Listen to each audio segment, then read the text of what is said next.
mentioned continuous damage, but whether or not they're able to maximize that, we'll see in the first few minutes. But Super Friends, because of that aggression, is forced to flicker out and will receive the Sword Rose first blood immediately for Aurora Gaming. I don't know what our fastest first blood. I know it was around like the 30. 26. 26? We beat it yesterday. Okay, it was beaten yesterday. They wanna beat the record. Yeah, still under the minute. First blood going in the hands, especially for Tienzi. Yeah, that's great for Lancelot to get a start here, and you can see this. This is what I was worried about for King Kong though too, because if you get a lead, you then have to rely on the team to help you. Even this. This is such an aggressive start for Aurora Gaming, and the Abyssal Arrow lands onto King Kong. Second casualty of the game, but the punish. They'll be able to take down Apex 47. Okay, things are looking good for Aurora Gaming right now. It's a great start for them already. 2 kills for Tienzi, you know, an assassin that has popped up multiple times already throughout our tournaments here. And you get 2 early kills, that's going to be great for you. You can already see the emblems too, nothing too crazy, but you got a whole lot of tank emblems. And of course, you're still going to see that Temporal Rain here for the Valier. Yes. Apex? Okay, he's not going to get stunned. So it seems like whenever Super Friends does want to go for the Vengeance Flame, again, that has some sort of purify to it, you'll be able to spam your skills a lot more. The team fights will be a lot more difficult for Aurora Gaming if ever they get to be the recipient of the Burst Fireball then and now, every now and then. But still, like, this I mean, the mere fact that there's a Selena and you're a Fredrin, right? It's not going to be fun. It doesn't look too good. So let's see how this pans out. Aurora Gaming are the first to position themselves in the turtle. All right, they'll get positioned. You can see the rotating happening here too. Superbone making his way down for this turtle. So they want to go full force for this fight. They want to secure the objective. They've already had a good lead. Oh, it's going to break out. Brusco forced off of this. He doesn't have level 4, so no final slash. That's an easy turtle. I think they just disengage. Oh, but ONIC might want to go for it, though. Brusco, the Tsunami Slam will be used onto him. And then now, Lunar will be isolated on the back line, but so will be Brusco. He is the first to fall, and Lunar will be next. But does Aurora still want to fight this? Now it's Rosa. He won't be able to escape. So somehow ONIC might have equalized it in a way. I mean, at least they get 2 kills off of that. You know, it's still a small lead for Aurora Gaming right now, but this is, I guess, that was a preview of what the lineup is capable of for ONIC Philippines. Obviously, they're going to need some more time. Also, when that fight before it broke out, the Spear Destruction from Kelra came through, but it didn't land, so he couldn't join this fight. So, you know, essentially, you find yourself in this, but still relatively even because it's a 4v4, and they just go for it.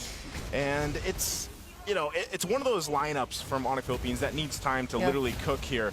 But Rosa gets taken out, of course, from King Kong, and he's got a little bit of catching up to do. I'm not sure if he's too far behind in terms of gold, but at least, you know, he's about half a level or a level or so behind Tienzi right now. And Tienzi is 3-0 on this Lancelot already. That's huge for a Lancelot to get an early 3-0, which is why ONIC PH, they might be respecting this right now. They're playing somehow a little more careful, but now that they see Rosa isolated in the mid lane, they find a way to deal with him. Now going for Apex 47 next. These are 3 members of ONIC PH, but that's the Tsunami Slam already committed onto Brusco. Tienzi also here, but they won't be committing the fight just yet. Okay, King Kong wants to take this because, as you can see, he's 2 levels behind. So he goes and grabs that. Turtle's going to be up in 10. So ONIC, what they're really looking for is just some of these pick-off potentials. They found them. They've pretty much dissipated the gold lead that Aurora had. Mid lane's going to be put some pressure here, but this is what we're going to see. Aurora Gaming goes back into position for the objective. This time around, though, you still got both gold laners up on their own. This is going to be started up. Super Friends picking up the glowing wand. So now Rosa firing off from the back angle, but will be forced back. King Kong, even despite it all, we'll just jump on in, and this is the hard part for Tienzi. He's got to find the right window. They start things off, use the final slash, but then the turtle, it's still going to the hands of Aurora. Rosa also takes the kill on Brusco. King Kong somehow trades Apex 47, but Rosa with a double kill takes down Super Friends, and Kirk makes it just in time to find the kill. Big trade, though. Aurora's going to get more. They're going to get this mid turret off of that. Good thing for Kirk, at least he gets a kill. There's a trade and an objective as well, as Kaura was able to push in that tier 1 up top. We'll take a look at the instant replay again. This was a fight that was in favor of Aurora. TNZ goes in, especially with a full barrage laid down right there. It was a great fight position for them, and they kind of separated ONIC Philippines. You know, the Super Fam literally got separated in this fight, and they had to just kind of be in that position of, let's go get something. If we can't Lunar, though. Oh, they're trying to get something again here in mid. Super Prince seems like he's having such a hard time. Rosa might still actually go for it. Sigibum, nice placement. But still, it's literally so difficult for ONIC Philippines to find an angle here. The biggest worry for ONIC PH at this point is it feels like they need a bit more time to set up for them to be able to use their skills, similar to the Appraiser's Wrath when they wanted to go for that objective. I mean, it was Brusco who started things off, but Aurora Gaming, they have much faster ways to respond, to fight back, and do it explosively, not the way ONIC PH kinda needs a bit more of like buffer or loading time. Brigade, they need a lot more buffering time. Also, they need to deal with Tienzi. He's 6-0 at this point. He's been pretty much untouched, and then he just picked up the brute force as well. You can see the lead, man, that he has on King Kong. You know, this is what I was worried about in the draft when you saw that Fredrin come through, and then you see the Lancelot, which has been picked up time and time again in our matches so far. And you get this kind of lead, which all started from that early first blood. You get a lot of opportunities to go ahead and play the way you want in your jungle alongside the team here. Plus, the fact that you have a Selena to help provide some division is, you know, phenomenal for them to work around with. So I expect this just to be their free turtle, 3 for 3. I think ONIC Philippines is just going to have to adjust and be like, all right, how do we approach this first Lord coming up? Yeah, at least they have Kelra, they have the Moskov, so they can somehow deal with the macro. But Aurora Gaming, they're still going to go for it. That's the Flicker Tsunami Slam into the strike, already committed by Apex47. Immediately taking out Kinko. Final Slash connects onto Sigibo, but still the damage coming in from Aurora Gaming seems like it's going to be enough. It's a triple for TNZ. Sigibo gets taken out. Kelra might be the saving grace, but will he be able to do it? He's up against two members, and he won't. What a play with such a good final slash, but unfortunately for ONIC, they weren't able to win that fight. Great placements here from Aurora Gaming. Again, it was initiated by them. Look at the final slash that comes through, even onto that full barrage. Yeah. Great placement, but again, they were behind, and Kelra really wasn't there for that majority of that fight until the end here, and he really can't go against a TNC. Look at him, he's 10-0-1 on this Lancelot. What is this KDA? How did this come? Has he found the right balance between aggression? Okay, so out of the 14 kills, he hasn't been part of 3. Yeah. Just 3. The math is not Quick mathing, maths. but you know, it's just how surprising the game is. Imagine this much of a lead between Tienzi and King Kong. That's 3K? Around 3K?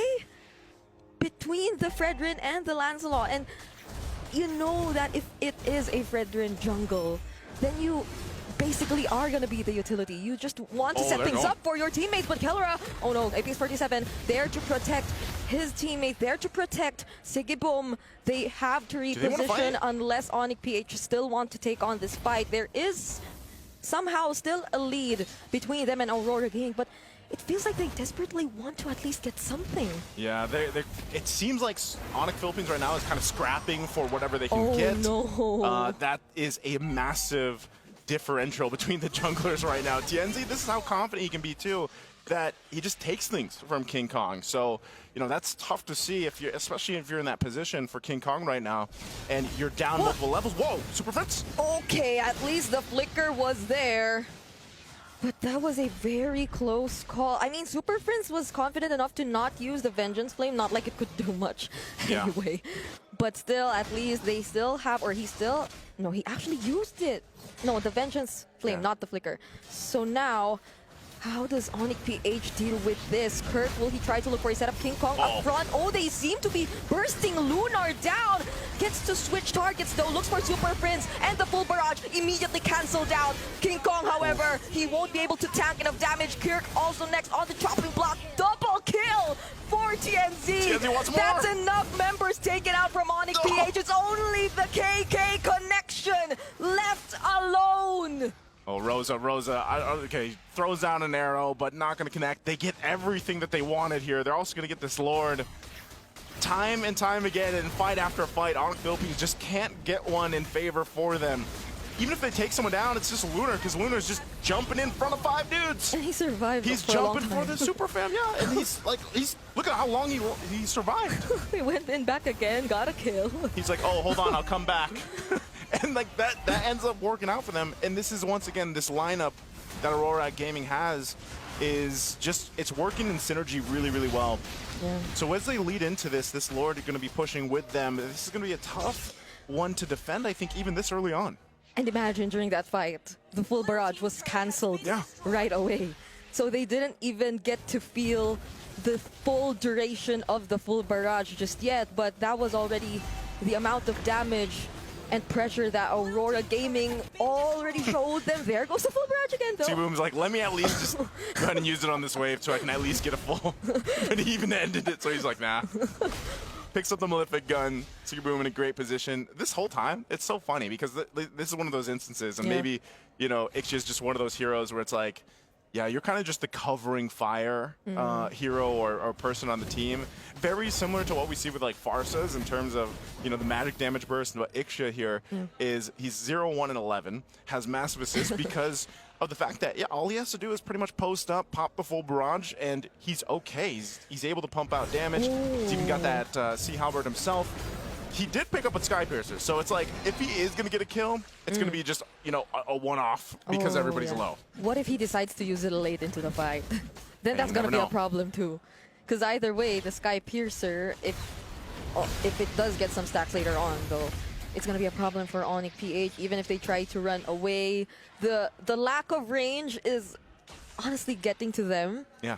They have no ways to deal with, again, Sigiboom. And even during the times where Brusco does find the final slash, does find the stun, who could you rely on to supply the follow-up damage, to burst down these damage dealers from Aurora Gaming? Literally none. You gotta rely on your fam. That's why they're the super fam. But right now, it's not working out for them. And there's been some good final slashes from Brusco, but like you said, and you know, earlier on, we need plenty of time for anything to happen for ONIC Philippines. If you really want to see them turn this fight around, they have a massive gold deficit to worry about and work against.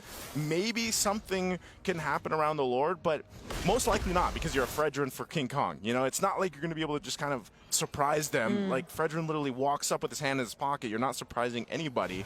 So there's been some instances where it's like, all right, well, what do they do?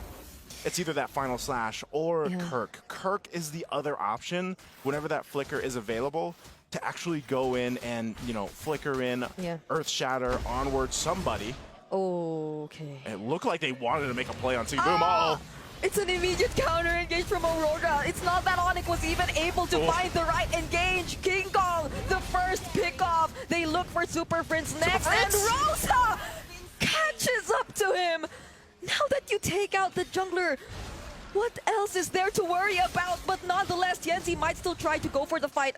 Abyssal Trap does not connect to Kelra, but they might actually try to go for it here. These arrows are crazy. They've been on point from Rosa. It almost seems like ONIC Philippines just walking into them, and they try to hold on the best they can. They'll lose the top turret, mid turret, and Aurora will just make their way to this Lord here. Kirk's going to try to give them some vision. You still got a couple seconds for the rest of the team to be up, but they might be a little bit too late if they try to actually make this happen. It would be an absolute miracle.